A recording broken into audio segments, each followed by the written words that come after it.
K Soman, ഇവിടെ പ്രതിസ്ഥാനത്ത് ഇപ്പോൾ നിൽക്കുന്നത് IC ബാലകൃഷ്ണനാണ്.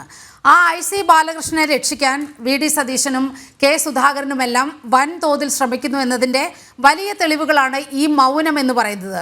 ഒരു തരത്തിലുള്ള പ്രതികരണവും ഉണ്ടാകുന്നില്ല. ഈ IC ബാലകൃഷ്ണനെ രക്ഷിക്കാനുള്ള ഈ ശ്രമം ഇത് എത്ര നാൾ ഇങ്ങനെ മുന്നോട്ട് കൊണ്ടുപോകാനാകും?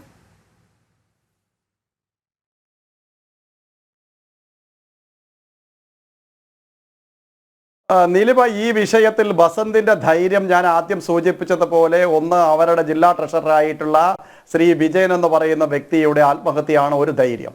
രണ്ട്, ബസന്ത് പറയാണ് ഞങ്ങളുടെ കയ്യിൽ കോടതിയില്ല, ഞങ്ങളുടെ കയ്യിൽ പോലീസില്ല എന്ന് പറയാണ്. നിങ്ങളുടെ കയ്യിൽ ഒരു മുഖ്യമന്ത്രി ഉണ്ടെന്നേ. ഇന്ത്യ സഖ്യത്തിന്റെ മുഖ്യമന്ത്രി ശ്രീമാൻ പിണറായി വിജയൻ ഈ നാട് ഭരിക്കുമ്പോൾ നിങ്ങളുടെ നേതാവായിട്ടുള്ള IC ബാലകൃഷ്ണൻ സംരക്ഷിക്കപ്പെടും എന്നുള്ള ചിന്തയാണ് ഇപ്പോൾ നിങ്ങളെ നയിക്കുന്നത്.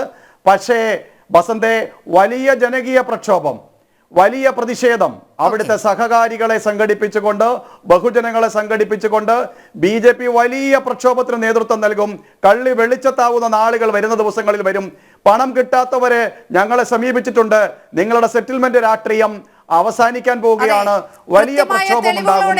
ഈ കബളിപ്പിക്കപ്പെട്ടവർ BJP നേതൃത്വത്തെ സമീപിക്കുന്ന ഒരു സാഹചര്യം ഉണ്ടായിരിക്കുന്നത്. ഈ സഹകരണ കൊലയ്ക്ക് പിന്നിൽ ആര് എന്നത് കണ്ടെത്തേണ്ട കാര്യമാണ്. ജില്ലാ ട്രഷറുടെയും മകന്റെയും ആത്മഹത്യക്ക് പിന്നിൽ എന്താണ്, ആരൊക്കെയാണ് ഇതിന്റെ പിന്നിൽ എന്നതാണ് ജന ഡിബേറ്റ് 1.5 മണിക്കൂർ ചർച്ച ചെയ്തത്.